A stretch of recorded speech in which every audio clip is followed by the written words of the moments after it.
बिलालमीन वस्सलातु वस्सलामु अला अशरफिल अंबिया वल मुरसलीन व अला आलिहि व सहबिहि अजमईन अम्मा बअद फ़अऊज़ु बिल्लाहिस समीइल अलीम मिनश शैतानिर रजीम मिन हम्ज़िहि व नफ़्ख़िहि व नफ़्सिहि अन आइशा क़ालत लम्मा अता नअयु ज़ैद बिन हारिस व जाफ़र बिन अबी तालिब व अब्दुल्लाह बिन रवाह जलस रसूलुल्लाह सल्लल्लाहु अलैहि वसल्लम युरफ़ फ़ीहिल हुज़्न व अना अंज़ुर मिन सिअरिल बाब फ़जाअहु रजुलुन फ़क़ाल इन्न निसाअ जाफ़रिन यबकीन फ़क़ाल रसूलुल्लाह सल्लल्लाहु अलैहि वसल्लम इंतलिक़ फ़नहहुन्न फ़न्तलक़ सुम्म जाअ फ़क़ाल क़द नहय्तुहुन्न फ़अबैन अन यंतहियन फ़क़ाल इंतलिक़ फ़नहहुन्न फ़न्तलक़ सुम्म जाअ फ़क़ाल क़द नहय्तुहुन्न फ़अबैन अन यंतहियन फ़क़ाल फ़हस फ़ी अफ़वाहिहिन्न तुराब फ़क़ालत आइशा फ़क़ुल्तु अर्ग़मल्लाहु अनफ़ल अबअद इन्नक वल्लाहि मा तरकत रसूलुल्लाह सल्लल्लाहु अलैहि वसल्लम वमा अंत बिफ़ाइल।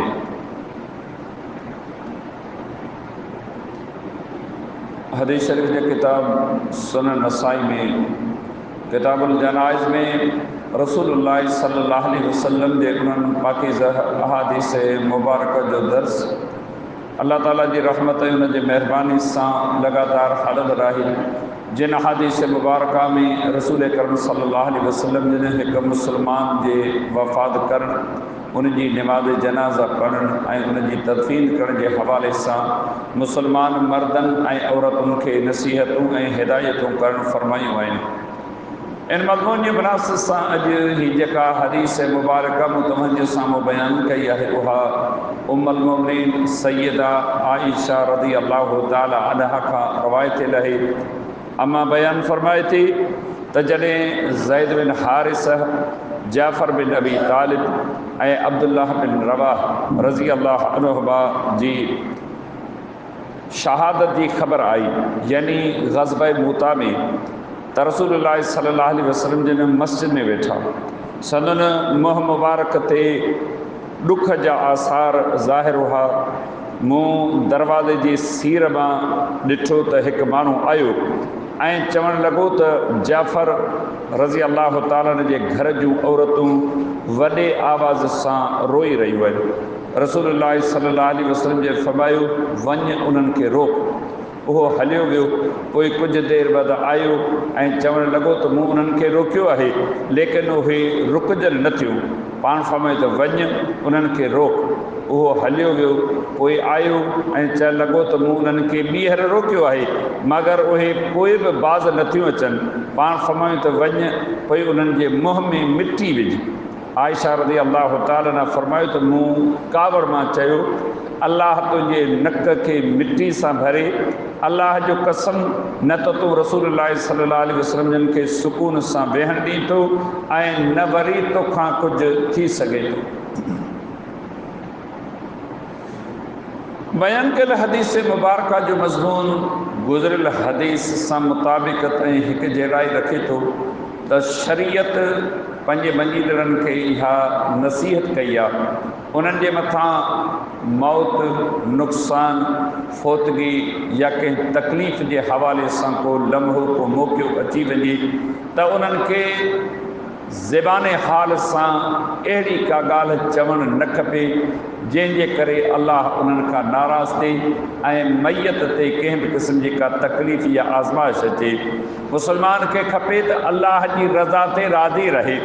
मौत हक़ीक़त आहे जंहिंखां कंहिंखे बि को इनकार कोन्हे। हर साह वारे जे मथां ई अल्लाह जो अमर लिखियलु आहे। जॾहिं उहो अमर ईंदो दुनिया जूं सभु तदबीरूं बेकार बणिजी वेंदियूं। दुनिया जा सभु वसीला कंहिं कम जा न रहंदा। जॾहिं असांजो इहो ईमान आहे त मौत हक़ीक़त आहे ॾुख थियण बि इंसान जी फितरत ऐं तबियत में आहे उनखां कंहिंखे बि इनकार कोन्हे। अल्लाह जी शरीयत अमर इहो कयो आहे अवां इहो ॾुख दर्द पीड़ाव बर्दाश्त करियो इन बर्दाश्त जो फल छा आहे? नबी अलैहिस्सलाम ने फरमायो बस सब्र सबाबुल जन्नत, सब्र जो बदिलो जन्नत खां सवाइ ॿियो कोन्हे को।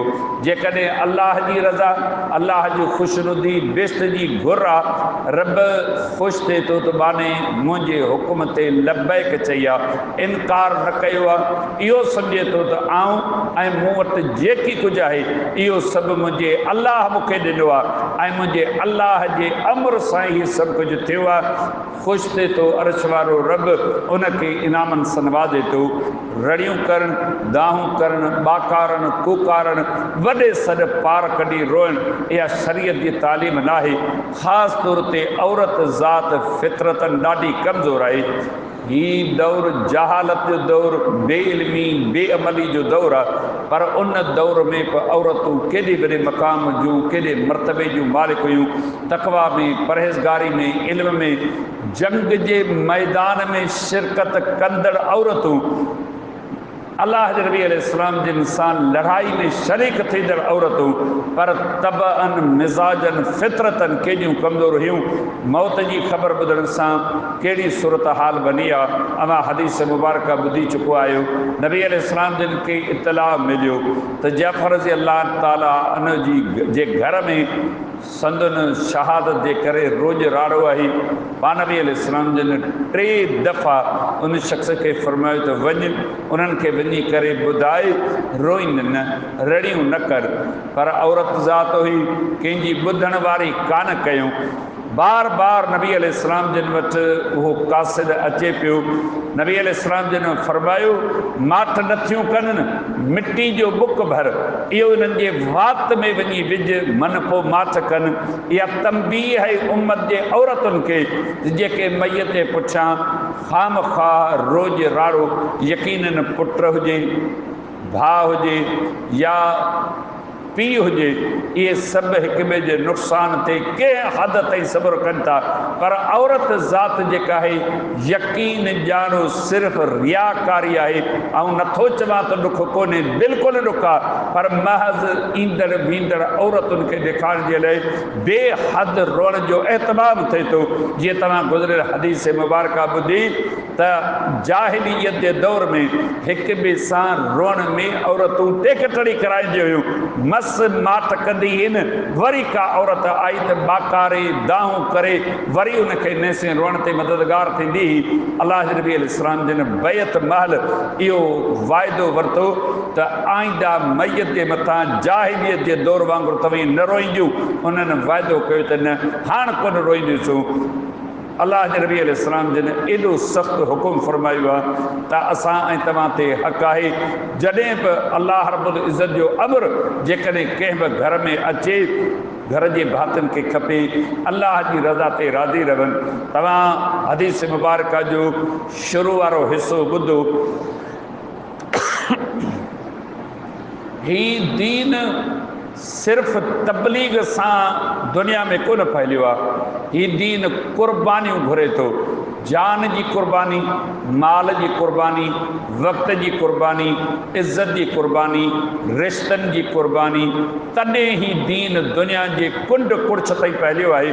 असीं तो चाहो त रुगी निमाज़ पढ़ूं ऐं दीन फैलिजे न। सच पुछो, इहो निमाज़ पढ़णु फरीदो आहे हर मुस्लमान जे मथां। दीन ईअं कोन फैलिबो। ही दीन क़ुर्बानी घुरे थो। सुबुह मंझंदि शाम ॾींहुं राति 24 कलाक ही दीन क़ुर्बानी घुरे थो। ही दीन दुनिया जे कुंड कुड़छ ताईं ईअं पहुतो आहे। तबलीग खे वॾो मक़ाम, वॾी हैसियत आहे, पर अल्लाह जे दीन लाइ माण्हुनि जॾहिं क़ुर्बानियूं ॾिनियूं न, तॾहिं ई दीन फहिलियो आहे। 13 सालनि में तबलीग जे नतीजे में केतिरा माण्हू तयारु थिया। तव्हां कॾहिं गौर कयो आहे? बदर जे मैदान ते 313 या 319 माण्हू जेके से तयारु थिया आहिनि 13 सालनि में। 10 सालनि में जॾहिं जिहाद फी सबीलिल्लाह जो मैदान गरम थियो, मुस्लमाननि पंहिंजी जान अल्लाह जे रस्ते में क़ुर्बान करण जो अज़्म कयो। तलवार हथ में खणी, ज़रह ॿधी, खूद पाए, घोड़े, गॾ, खच्चर, उठ, ॾाची जे पुठी ते सवार थिया। सभु कुझु अल्लाह जे रस्ते में क़ुर्बान करण जो अज़्म कयो न। ही दीन आहिस्ता निकिरियो।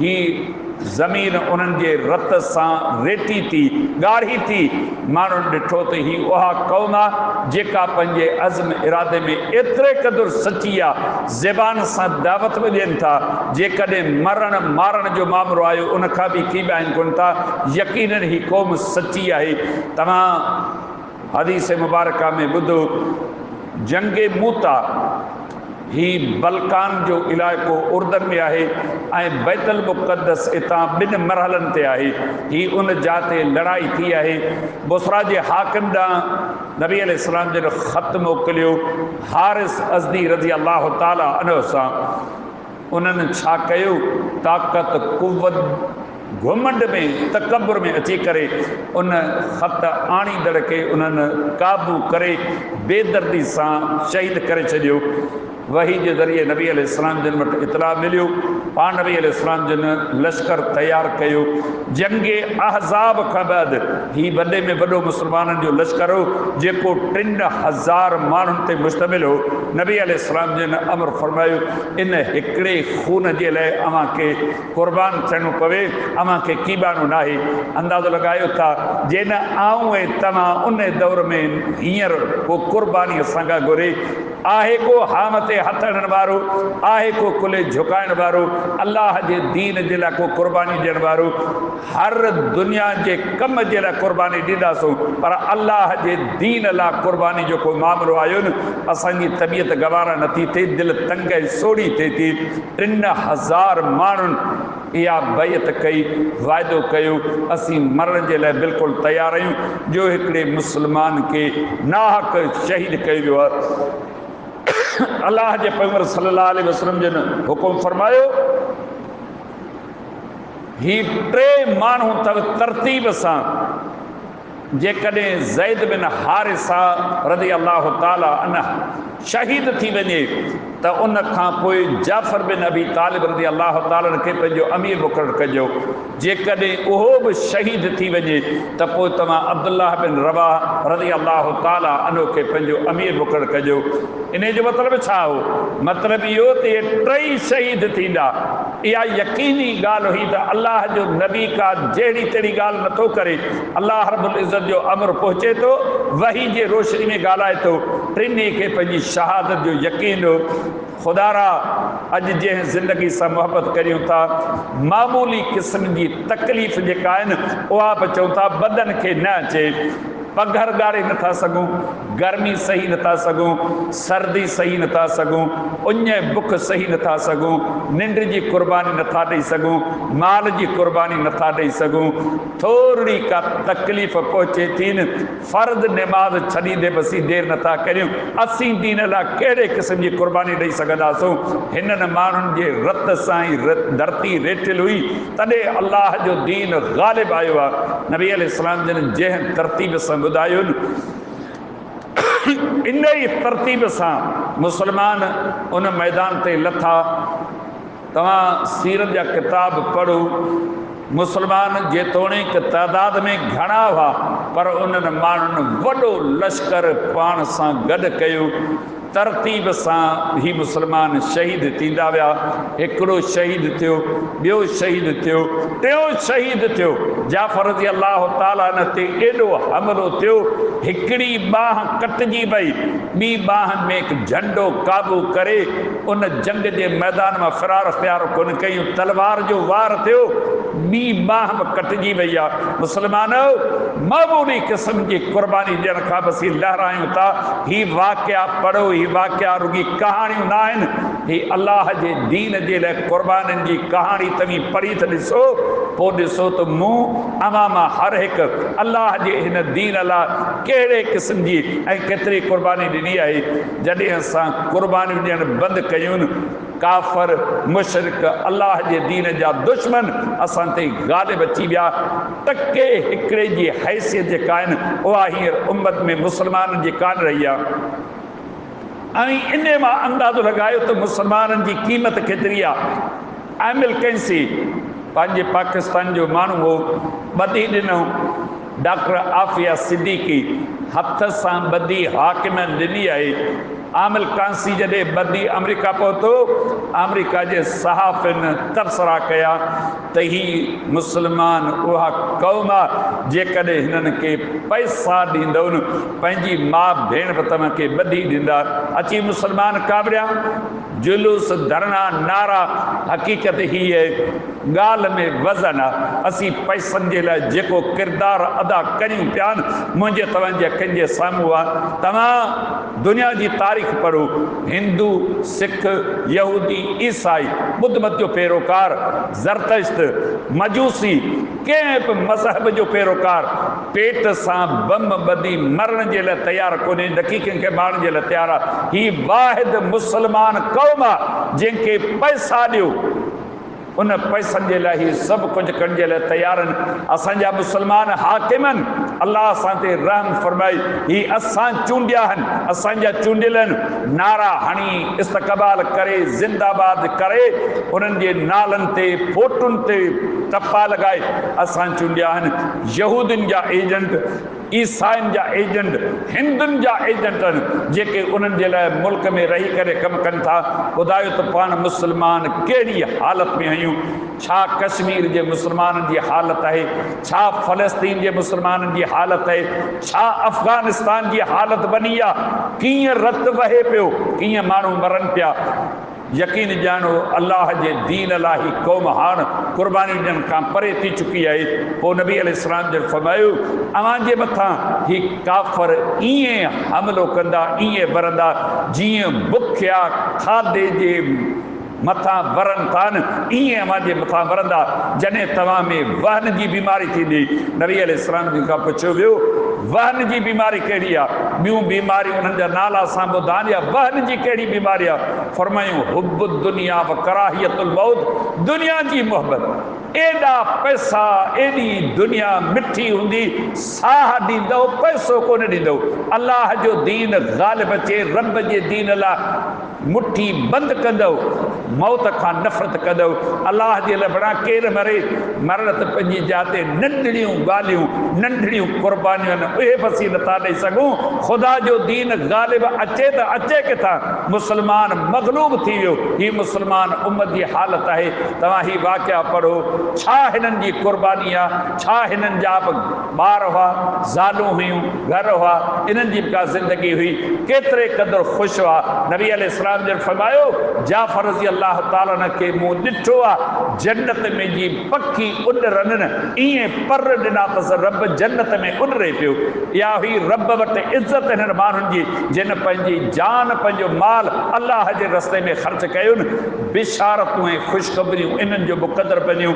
मामूली क़िस्म जी क़ुर्बानी ॾियण खां बि असीं केबायूं था ऐं फिरदौस घुरंदे पंज दफ़ा दुआऊं घुरंदा था, फिरदौस अता कर।